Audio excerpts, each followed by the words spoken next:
자, 오늘 우리에게 주시는 하나님 말씀은 신명기 8장 1절부터 10절까지의 말씀입니다. 구약 성경 모세오경 중에 다섯 번째 책이죠. 성경 구약 성경 다섯 번째 책 신명기 8장 1절부터 10절까지의 말씀입니다. 제가 한 절씩 교독할 때 제가 먼저 1절 말씀 봉독해 올리겠습니다. 내가 오늘 명하는 모든 명령을 너희는 지켜 행하라. 그리하면 너희가 살고 번성하고 여호와께서 너희 조상들에게 맹세하신 땅에 들어가서 그것을 차지하리라. 여호와께서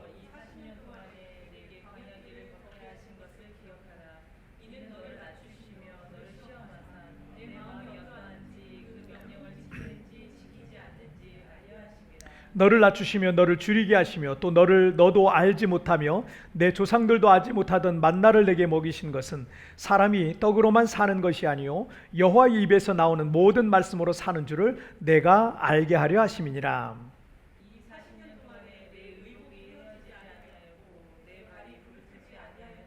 너는 사람이 그 아들을 징계함 같이 내 하나님 여호와께서 너를 징계하시는 줄 마음에 생각하고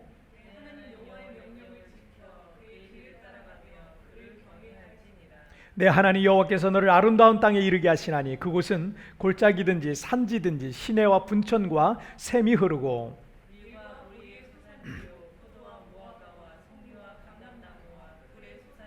내가 먹을 것에 모자람이 없고 내가 내게 아무 부족함이 없는 땅이며 그 땅의 돌은 철이요 산에서는 동을 캘 것이라.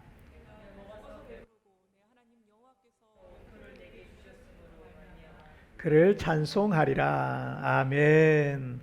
자, 오늘 말씀 제목 함께 읽겠습니다. 시작. 진짜는 시험에 강하다. 다시 한번 시작. 진짜는 시험에 강하다. 우리나라의 삼성 스마트폰이 지난 수년 동안 세계 판매량 1위를 이어왔는데 애플이나 삼성이 스마트폰 시장에 본격적으로 뛰어들기 전만 해도 약 80년간 이 무선통신을 비롯한 IT 분야를 이끌었던 회사는 미국의 모토로라라는 그런 회사였습니다. 저 역시도 예전에 오래전에 모토로라 휴대폰을 제가 썼었어요. 그 투지폰 있잖아요. 모토로라 휴대폰을 제가 썼던 적이 있었습니다. 그런데 세계 이 IT 업계는 누가 더 혁신적인 것인가? 누가 더 혁신적인가에 대한 어떤 전쟁터와 같아요. 지금의 이 IT 시장은 이 스마트폰 자체만으로도 대단한 물건인데 이 삼성에서는 더 혁신적인 걸 찾다 보니까 휴대폰을 접었다 피는 거 이런 걸 만든 거예요. 이런 걸 만들어서 지금 개발해가지고 판매를 하고 있고요. 시판을 하고 있고 이 모토로라에서도 이 삼성보다 좀 뒤졌지만 이 접었다 펼 수 있는 이 스마트폰을 만들어서 내어놓았어요. 그런데 미국의 시넷이라고 하는 이 IT 매체에서 이 두 혁신적인 이 폴더블 스마트폰을 갖고 내구성이 얼마나 왜냐하면 이게 접었다 피니까 이 액정이라는 게 이게 접었다 펴지면 혹시 이게 액정이 상하지 않을까 깨질 수도 있잖아요. 그래서 그 내구성을 테스트하기 위해서 이 접었다 폈다를 무한 반복하는 거를 얼마나 견딜 수 있나 이거를 그냥 탁탁탁탁 이렇게 기계를 만들어 가지고 그거를 테스트를 하게 됩니다. 그런데 이 삼성 이 폴더블 폰은 약 12만 번을 견뎌내요. 그리고 모토로라의 레이저라고 하는 그 폰은 2만 7천 번을 견뎌내다가 고장이 났다 그래요. 자, 그런데 그것도 삼성의 이 폴더블 폰은 실험 도중에 테스트 기계가 고장이 나가지고 실험을 중단한 케이스예요. 이게 기계가 고장난 거예요. 폰이 고장난 게 아니라 기계가 고장나게 12만 번 버텨내고 있는데 기계가 문제가 생겼어요. 그래서 중단을 했기 때문에 만약에 기계가 정상적으로 계속 작동했다면 더 많이 될 수도 있어요. 삼성에서는 20만 번 정도를 얘기하고 있습니다. 그래서 이거는 이 삼성 스마트폰이 왜 세계 1위를 계속하고 있는지 이 내구성만 봐도 그것이 어떤 단적인 증거로 보여질 수 있겠다 이렇게 생각이 듭니다. 전화기를 하루에 100번씩 접었다 폈다 이거를 하잖아요. 그러면은 3년 3개월 정도가 돼야 12만 번 정도가 된다 그래요. 그런데 하루에 100번씩 이 전화기를 접었다 폈다 할 그럴 사람이 얼마나 되겠습니까? 정서불안도 아니고. 이건 폴더블 폰이라는 건 이게 영화를 보거나 좀 넓게 쓸 때 쓰는 건데 이거를 막 정신없이 이렇게 하는 사람이 어디 있겠어요? 별로 없을 거예요. 하지만 왜 이런 극한의 실험을 하겠어요? 진짜 좋은 스마트폰은 이런 극한의 상황에서도 그런 내구성을 증명할 수 있는 거죠. 그렇기 때문에 좋은 전화기는 그런 극한의 상황 속에서도 견뎌낼 수 있다. 이걸 보여주는 거죠. 내구성이 그런 문제가 없지만, 그렇지만 그보다 못한 제품은 겉모양은 그럴듯한데 극한의 조건에 가면 고장나는 경우가 있는 거죠. 어쩌면 우리는 이 코로나 팬데믹으로 인해서 지난 1년 가까이 극한의 상황에 지금 내몰려 있는지도 모르겠습니다. 제가 요즘 성도들을 가끔 만나게 되는데 만나서 격려를 하죠. 그리고 또 이 불신자, 전도 대상자들도 종종 만나게 되는데 그때마다 제가 꼭 말씀드리는 게 있어요. 우리 잘 견뎌내자고. 이 시간 우리 잘 견뎌내자고. 얼마 안 남았다고. 잘 견뎌내자고. 이렇게 격려하고 서로 그 인사를 주고 받습니다. 왜냐하면 이 극한의 상황은 어쩌면 우리가 어떤 사람이고 어떤 인생을 살아내고 있는지 증명하고 있는 그런 기간이기도 해요. 이런 상황 속에서도 견뎌낼 수 있다. 마치 내구성이 이렇게 강하다. 이런 상황 속에서 우리가 견뎌낼 수 있다. 이거는 결국 우리가 어떤 사람인지를 증명해내는 것이기도 해요. 자, 진짜는요, 시험에, 테스트에 강한 거예요. 진짜는 위기에 강합니다. 진짜는 시련 속에서 오히려 더 단단해져 가는 것입니다. 자, 우리 첫 번째 주제 한번 보실게요. 첫 번째, 함께 읽겠습니다. 시작. 광야 시험에 통과하라. 다시 한번 시작. 광야 시험에 통과하라. 이 모세 오경 중에 마지막 책인 이 신명기는 이스라엘 백성들이 40년간의 광야 생활을 마치고 가나안 땅에 들어가기 바로 직전에 하나님께서 모세를 통해서 그들에게 새롭게 말씀을 전해주신 그런 말씀입니다. 자, 모세는 이스라엘 백성이 곧 들어가게 될 이 눈앞에 있는 이 가나안 땅에서 어떻게 해야 그들이 복되고 번성하게 잘 살아갈 수 있는지에 대해서 말씀하고 있어요. 자, 그리고 오늘 본문의 중심 주제라고 할 수 있는 것은 왜 그들에게 광야 생활 40년이 중요했는가? 왜 너희들에게 이 광야라는 것이 꼭 필요했는가에 대해서 말하고 있는 겁니다. 자, 2절 말씀을 한번 보시게 함께 읽겠습니다. 시작. 내 하나님 여호와께서 이 40년 동안에 내게 광야 길을 걷게 하신 것을 기억하라. 이는 너를 낮추시며 너를 시험하사 내 마음이 어떠한지 그 명령을 지키는지 지키지 않는지 알려 하심이라. 아멘. 모세는 이스라엘 백성들에게 이 40년 동안에 내게 광야의 길을 걷게 하신 것을 기억하라 라고 말씀하고 있어요. 자, 이스라엘 백성들이 출애굽할 때 직선거리로 가나안 땅을 가면 지중해 무역로, 지중해 따라서 이스라엘 백성들이 이 나일강 하구에 살았거든요. 그러면 나일강 하구면 지중해랑 가까운 거예요. 그러면 지중해 해변을 따라서 직선거리로 가나안 땅 가면 빨리 갈 수 있는 거예요. 그런데 그들은 홍해를 건너요. 더 남쪽으로 내려가 가지고 홍해를 건너서 시내반도 남쪽으로 멀리 돌아서 호렙산에서 오랫동안 머물게 됩니다. 그렇게 광야 생활 40년이 시작이 됐어요. 하지만 애굽에서 가나안 땅까지는요, 또는 호렙산에서 가나안 땅까지, 호렙산에 도착했어도 호렙산에서 가나안 땅까지도 넉넉 잡아 한 2주 정도면 다 도착할 수 있는 거예요. 그 거리가 그 정도밖에 안 돼요. 하지만 그들은 40년 만에 지금 가나안 땅에 도착해 있는 거예요. 물론 그들의 선조들이 그 12정탐꾼의 보고가 있었던 이 가데스 바네아에서의 불신앙과 불순종으로 인해서 광야 40년이라는 이 징벌이 그들에게 내려졌던 겁니다. 하나님께서 이스라엘 백성들을 출애굽시키셔서 곧바로 가나안 땅에 입성시키실 수도 있잖아요. 그만한 능력이 있으시잖아요. 얼마든지 그게 가능하신 분이시잖아요. 하지만 그들이 출애굽한 지 얼마 안 됐을 때는요, 하나님을 제대로 알지도 못했고요, 하나님의 말씀이라는 율법도 받기도 전이었어요. 하나님의 말씀도 그래서 몰랐고요, 하나님의 그들의 마음도 어떤 불신앙과 불순종으로 가득했기 때문에 적과 꿀이 흐르는 이 가나안 땅에 일찍 도착했을지라도요, 그들은 약속의 땅의 이 풍요로움에 젖어서 하나님을 구하고 찾는 신실하고 거룩한 백성으로서는 그들이 살지는 못했을 것입니다. 2절 하반절에 보면 이는 너를 낮추시며 너를 시험하사 내 마음이 어떠한지 그 명령을 지키는지 지키지 않는지 알려하려 하심이라 라고 말씀하고 있어요. 하나님께서 이스라엘 백성을 40년 동안 광야에 두신 이유 중에 하나는 너를 시험하사라는 표현을 통해서 우리가 찾아볼 수가 있어요.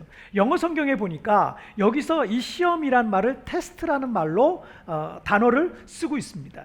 자, 우리 학생들이 한 학기 동안 공부하고 기말고사를 보는데 그 시험을 잘 통과해야 그 학기를 다음 학기를 갈 수가 있는 거예요. 1학기 끝나면 2학기를 가려면, 그러려면 1쿼터 끝나서 2쿼터를 가려면 이 시험을 잘 통과해야 다음 쿼터에 갈 수 있는 거예요. 자, 그 학년을 보내는 동안 모든 시험을 잘 통과해야 다음 학년에 진급을 할 수가 있는 거예요. 학점 미달인 학생들이 다음 학년에 진학이 학점이 미달, 다 그냥 공부하는 것만, 시험 보는 것마다 다 낙제야. 그런데 다음 학년에 진학하면 그러면 이 학생은요 다음 학년에 가서 더 어려운 공부를 배워야 되는데 공부를 할 수가 없는 거예요. 아니, 그걸 따라갈 수가 없는 게 현실인 거예요. 그래서 시험, 테스트라는 것은 다음 단계를 진입하기 위해서 꼭 필요한 겁니다. 시험, 테스트라는 것은 학교 입장에서 그 학생의 실력을 알아야 되기 때문에 필요하고요. 학생 입장에서도 자신의 실력이 얼마나 되는지 객관적으로 좀 그걸 알아야 되기 때문에 꼭 필요한 과정이 이 테스트라는 겁니다. 그래서 실력이 부족하면 시간이 걸리더라도 그 부족한 부분을 더 채워서 다음 단계로 승급을 해야 그 승급이 의미가 있는 거예요. 우리가 사는 이 필리핀 세부는 많은 조기 유학생들을 데리고 엄마들이 찾아오는 곳이에요. 이 세부라는 곳은 뭐 관광객, 그 다음에 조기 유학생들, 그 다음에 어학연수생들이 사실은 주를 이루고 있습니다. 거의 대부분 여기 찾아오는 사람들이 그 목적을 가지고 많이 오죠. 자, 보통 이 조기 유학생들을 데리고 오는 엄마들은 보통 한 1년 정도, 제가 이제 좀 있다 보니까 한 1년 정도 예상을 하고 좀 길게 하면 한 3년 정도를 생각하고 엄마들이 오시는데, 처음 오시는 학부모들의 욕심이 하나 있어요. 그 욕심이 뭔지 아세요? 우리 아이가 아직 영어를 제대로 알아듣지도 못하고 말하지도 못하는데 우리 아이가 한국에서 3학년이었는데 여기서도 3학년으로 들어갔으면 좋겠다라는 마음을 갖고 있는 거예요. 아, 영어를 잘 몰라요. 우리 잘 못 알아들어요. 수업에 들어가도, 학교에 가서 수업에 들어가도 그걸 따라갈 수가 없는 거예요. 그런데 엄마들 욕심은 우리 아이가 3학년이었으니까 여기 와서도 3학년 끝나고 왔으면 이제 4학년으로 가야 돼, 이런 어떤 마음을 갖고 있는 거예요. 왜냐하면 유학을 마치고 이제 한국에 돌아가잖아요. 한국에 돌아가서 친구들하고 같은 학년에 다 들어가야 되는데 한 학년을 낮춰서 들어간다고 생각하면 우리 아이가 뒤처진다라고 생각을 하기 때문에 엄마들 그 욕심이 있는 게 당연한 거예요. 이해가 됩니다. 그런데 여기에 이 조기 유학생들뿐만 아니라 많은 대학생들, 청년들이 휴학을 하고 어학연수를 와요. 그 친구들의 비율도 굉장히 높습니다. 청년들 굉장히 많이 옵니다. 우리 청년들이 한국에서 대학을 다니는데, 아니 영어를 12년을 공부하고 14년을 공부했는데 대학을 다니고 있는데 영어를 못하는 거예요. 이게 많은 한국 대학생들의 고민인 거예요. 아, 나 공부를 그렇게 했는데 왜 영어를 못하는가? 이게 고민인 거예요. 그래서 휴학하고 영어 공부하러 오는 거예요. 자, 무슨 얘기를 지금 드리려고 하냐면, 초, 중, 고등학교 때 우리 아이가 1, 2년 늦는다고 해서 그래서 우리 아이의 인생이 뒤처지는 게 아니라는 거예요. 어차피 대학 가서 휴학하면 그게 그거 아닌 거예요? 그렇잖아요. 대학 가서 또 1년 휴학하고 2년 휴학하면 그게 그건 거예요. 아니, 오히려 어릴 때 여기 와서 영어를 자유롭게 구사할 정도가 되어버리면 혀가 점점 굳어가는 청년 시기에 뒤늦게 여기 와서 어렵게 영어 공부하는 것보다 훨씬 더 유익이 많다는 것을 왜 생각 못합니까? 이스라엘 백성들 입장에서는 당장 지금 가나안 땅에 입성하고 싶은 마음이 간절했을 거예요. 하지만 그 마음과 신앙이 제대로 준비되지 않은 상태에서 가나안이라는 그 풍요와 축복은 오히려 그들이 부패하고 타락하게 되는 지름길일 뿐이라는 것을 하나님께서는 너무나 잘 알고 계셨던 겁니다. 그래서 그들에게 40년이라는 시험 기간이 필요했던 거예요. 여러분, 빨리 됐으면 좋겠어요 라고 하는 것들이 사실은 많잖아요. 그런데 하나님은 시간을 좀 자꾸 연기하시는 경우가 있어요. 우리 마음을 준비시키는 기간이라는 거죠. 우리가 코로나로 인해서 지난 1년간 활동이 자유롭지 못하고 뭘 하려고 해도 손발이 묶인 것처럼 이 생활과 활동에 많은 제약들이 있습니다. 저 역시도 성도들 신방을 가려고 해도 조심스럽고, 성경 공부 모임 하나 개설하기도 힘들고, 교회조차도 이 자유롭게 오고 가기가 쉽지 않았습니다. 우리 성도들도 직장을 잃고 사업장 문을 닫고 여기서 할 수 있는 게 없으니까, 외국인으로서의 어떤 의료 지원도 걱정이 되니까 그냥 한국으로 철수할 수밖에 없었던 그런 상황들이 많았습니다. 그런데 우리가 모일 수도 없고 어디를 돌아다니기도 어렵고 할 수 있는 것에 많은 제약들이 있기 때문에 그 어느 때보다 사실은 하나님을 바라보는 시간이 정말 많아진 것 같아요. 성경을 읽는 양도 많아지고요, 기도 시간도 많아지고, 개인적으로 골방에서 기도하시다가 방언을 받으신 분도 있어요. 이번에 비록 온라인이지만 여러 가지 비대면 영적 훈련들을 우리가 지금 계속 하고 있고, 그래서 그 훈련에 여러 성도들이 지금 참여하고 계십니다. 그 훈련 중에 예수동행 일기라는 프로그램에 참여하는 분들은 요즘 온라인 어플을 통해서 매일 저녁마다 경건 일기를 쓰면서 하루를 마감합니다.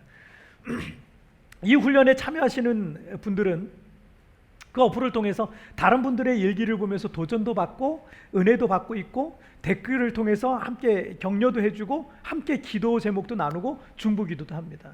저 역시도 매일 저녁마다 경건일기를 쓰지만 우리 성도들의 그 일기를 보다가 울컥울컥할 때가 많아요. 성도들의 일기를 보다가 마음이 그냥 울컥울컥해요.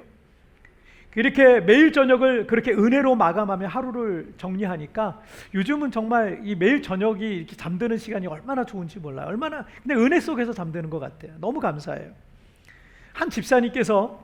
우리 한 집사님께서 필리핀 사업장 문을 닫고 한국에 들어가서 비좁은 공간에서 격리 생활을 했던 일들과, 비록 아무것도 할 수 있는 게 없었지만 지난 1년을 이렇게 돌아보면서 감사했던 일기를 쓰셨는데, 그 내용 중에 이런 내용이 있더라고요. 나의 집을 버려두고 도망 오듯 나와서 불편하고 비좁은 공간의 오피스텔에서 2주간의 자가격리를 했다. 언제 코로나가 종식될지 모르는 불안감에 매일 아침에 확진자가 몇 명 나왔다는 이야기로 마음이 답답하고 어찌해야 하나 하는 마음이 들 때였다. 내가 할 수 있는 것은 오직 주님만 바라보고 말씀 읽고 듣고 기도하고, 아침부터 저녁까지 내가 할 수 있는 것이 없었다. 그런데 시편 23편의 말씀이 자꾸 떠오르는 것이다. 주님이 계시니 두려울 것이 없다. 주님이 날 인도하고 계심이 느껴졌다. 조그만 공간이라도 지낼 곳이 있고 먹을 음식도 제공받고 너무 감사한 생각이 들었다. 코로나로 잃은 것도 있지만 이 시간들로 난 조금씩 변화되고 있었다. 세상적인 것들에 우선을 둘 때는 수많은 우상 속에, 수많은 경쟁 속에, 수많은 욕심 속에 살았지만 지금 아무것도 할 수 없는 현실이 날 변화시키고 회개하게 하고 감사할 줄 아는 사람으로 변화되게 했음을, 하나님은 정말 우리를 향한 계획이 있으시구나 하고 느낀다. 난 이 기간이 하나님이 결코 우리를 버리신 것이 아니라 오히려 더욱더 사랑하고 계심을, 우리를 붙들고 계심을 느낀다. 코로나가 종식이 되더라도 이 마음이 흔들리지 않고 주님만 바라보는 삶이 유지되기를, 더욱더 내 자아가 없어지기를 오늘도 기도합니다. 여호와 한 분이면 충분합니다. 내겐 부족할 것이 없습니다. 우리가 지난 1년이란 시간이 코로나가 종식이 되지 않으니 참 더디게 가는 것 같은데, 돌아보면 생각해 보세요. 1년이라는 시간이 순식간에 가버렸어요. 휙 하고 지나가 버렸어요. 그리고 그 사이 우리는 작은 거 하나에 감사해요. 우리 막 자유자재로 돌아다닐 수 없었을 때 이제 좀 다닐 수 있다 그러니 그게 얼마나 감사해요. 쇼핑몰 다 문 닫고 있었는데 쇼핑몰 가서 장이라도 볼 수 있으니 그게 얼마나 감사해요. 별것도 아닌데 작은 거 하나에 감사하고, 그리고 그 사이에 우리가 단순해졌어요. 단순하게 살게 되고 많은 욕심들 내려놓고, 인간의 힘이 얼마나 무력한지를 깨닫고 날마다 하나님의 도움만을 바라고 은혜만을 바라면서 매일 주님을 바라보는 그런 훈련을 우리가 사실은 지난 1년 동안 해오고 있었어요. 마치 광야의 이스라엘 백성들이, 여러분 할 수 있는 게 아무것도 없는 거예요. 광야에 내던져진 이스라엘 백성들 할 수 있는 게 아무것도 없어서 매일 아침마다 내일을 그 하늘의 양식을 기다리면서 하나님을 바라보는, 그리고 그냥 그렇게 심플한 삶이 마치 지금 우리의 삶과 참 많이 비슷하다 생각이 들어요. 광야는 하나님께서 우리의 마음을 만드시는 시험인 것입니다. 하나님께서 장차 주실 약속의 땅 가나안에 들어갈 이 마음의 그릇을 준비해 주시는 거예요. 때문에 우리는 이 기간을 주님을 바라보면서 광야 시험을 통과해 나가야 되는 거예요. 이 광야 시험을 통과하는 사람들이 약속의 땅의 주인공이 될 수가 있는 거예요. 시험이 없다면 다음 단계로 진입을 할 수 없어요. 시험이 있어야만 다음 단계로 진입을 할 수 있는 거예요. 우리에게 온 이 광야라는 시험은 우리의 인생의 재앙과 저주가 아니라 축복의 땅에 들어가는 믿음의 테스트인 것입니다. 이 광야에서 환경을 불평하고 원망하고 남 탓을 하면서 인생을 허비하지 마시고요, 약속의 땅 가나안을 감당할 큰 마음의 그릇을 준비하는 시간이 되시기를 축복합니다. 그러므로 우리 앞에 있는 이 광야 시험은 믿음으로 무조건 통과하시기를 주님의 이름으로 축복합니다. 자, 우리 두 번째 주제 보실게요. 함께 읽겠습니다. 시작. 겸손과 믿음을 갖추라. 다시 한번 시작. 겸손과 믿음을 갖추라. 하나님께서 이스라엘 백성들이 이 광야 40년을 통해서 그들에게 바라시던 두 가지 마음이 있었어요. 그것은 겸손과 믿음이라는 그런 마음입니다. 이 두 가지는 하나님께서 주시는 진정한 축복을 누리기 원하는 사람에게 꼭 필요한 거예요.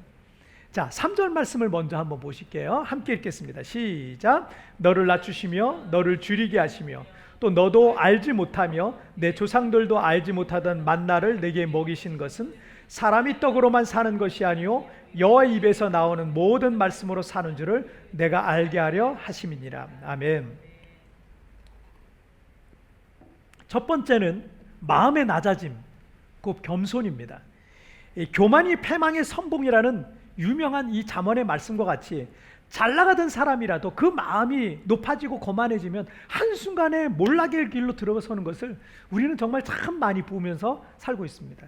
차기 대통령감으로 거론되기도 하고 수많은 사람, 국민들과 지지자들의 인기를 얻고 있고 높은 권세에 올라서 천하를 호령할 것만 같은 사람들이 교만한 순간, 거만한 순간, 말 한 번 실수하고 말 한 번 잘못한 순간요 그냥 바닥으로 내려 꽂아지더라고요. 그런 정치인들 얼마나 많습니까?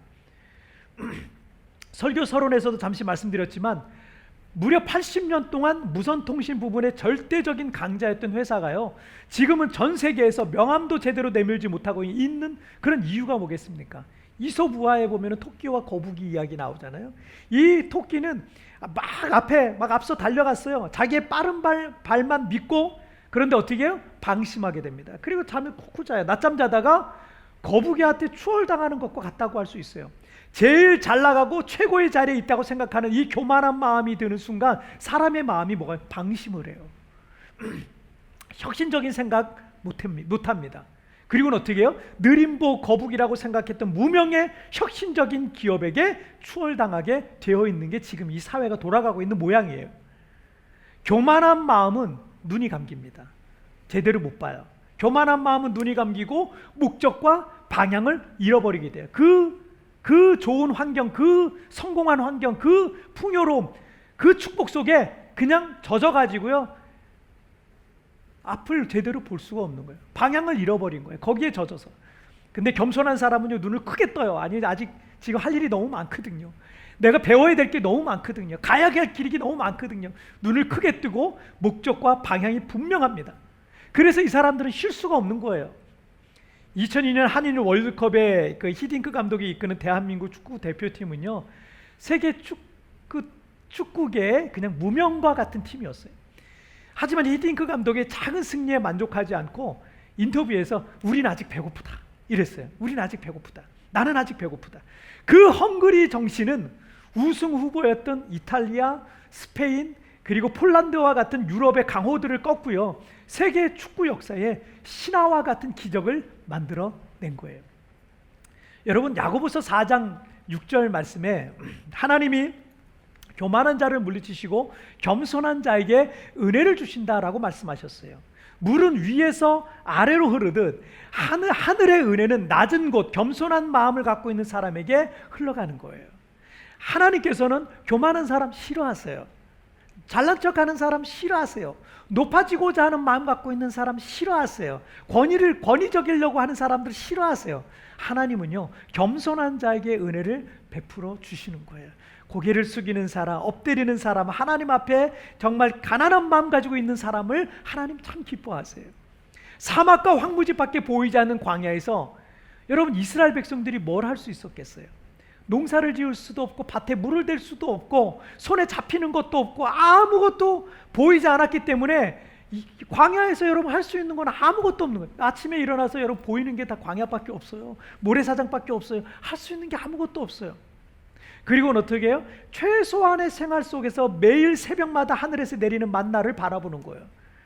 그 만나를 내려주시는 하나님을 바라보면서 살아가는 게 그게 전부예요. 이스라엘 백성들의 삶은 아주 심플했어요. 그냥 그게 전부였어요. 그냥 하나님께서 매일 필요한 양식만 주셨어요. 그리고 이스라엘 백성들은 그 하나님을 매일 바라보는 거예요. 만약에 내일 만나가 내리지 않는다면 모두 죽을 수밖에 없으니까 매일 하늘에서 만나가 내리기를 하나님을 바라보면서 가난한 심령으로 살아가는 훈련을 40년 한 거예요. 많이 배운 사람도, 많이 가진 사람도, 실력이 있는 사람도, 힘 있는 사람도, 잘난 사람도, 예쁜 사람도 큰 의미가 없어요. 그 큰 소용이 없어요. 생계를 위해서 할 수 있는 건 아무것도, 그들이 할 수 있는 건 아무것도 없어요. 지금 여러분 한국에도 대단히 잘난 사람들 많잖아요. 우리도 대단히 많은 능력을 갖고 있었다고 할 수 있잖아요. 하지만 그걸로 할 수 있는 게 아무것도 없는 거예요. 그러니 낮아질 수밖에 없는 거예요. 겸손해질 수밖에 없는 거예요. 지난 1년간 우리가 그 광야 속에 살던 이스라엘 백성들과 같이 참 많이 비슷한 생활을 하고 있는 겁니다. 아무리 잘난 사람도, 아무리 큰 부자도, 아무리 성공한 사람도, 아무리 대단한 나라라 할지라도 전염병 앞에 너무나도 무력한 거예요. 보잘것없는 부직포로 만든 이 마스크로 입을 가리고 이걸 입을 안 가리고 다니다가는 아무리 잘난 사람이라도요, 대통령이라도 이 죽음의 바이러스를 피할 수가 없는 거예요. 그러니 우리를 낮아지게 만드는 거예요. 코로나가 처음 시작될 때만 해도 뭐라 그랬냐면 날이 무더워지면 괜찮아질 거라는 전망을 내놨어요. 근데 날씨와 아무 상관이 없는 거예요. 벌써 1년이 됐어요. 그 똑똑한 사람들이 예상하고 예견했던 것들이 족족 다 빗나가 버렸고, 변종 바이러스라는 것이 퍼지면서 앞으로 어떻게 이 사태가 바뀔지 알 수가 없는 상황으로 지금 변해가고 있습니다. 1918년 6월에 1차 세계대전이 한창일 때 스페인 독감이 퍼졌습니다. 이 스페인 독감은 전 세계의 5분의 1을 감염시켜 버렸어요. 엄청난 거예요. 지금은 여러분 전 세계 인구가 70억 명이 넘잖아요. 그 중에 1억 명이 감염이 됐으니까 70명 중에 1명 정도 감염된 거예요. 그런데 스페인 독감이 퍼졌을 때 5명 중에 1명이 감염된 거예요. 엄청나죠. 그리고 사망자는 1차 세계대전으로 죽은 사람보다 3배나 더 많은 약 5천만 명이 사망했다 그래요. 5천만 명이 죽었다는 거는 이거는 정말 엄청난 겁니다. 엄청난 겁니다. 지금은 200만 명 정도가 죽었어요. 그런데 그 강력한 스페인 독감은요, 1년 만에 치료제나 백신이 없었던 상황에서 자연적으로 종식이 되어버렸어요. 지금보다 의학기술도 시설도 약도 없던 시대에 5천만 명을 죽음으로 몰아넣을 정도로 이 전염병, 무시무시한 전염병이었어요. 이렇게, 그런데 1년 딱 되면서 그냥 없어진 거예요.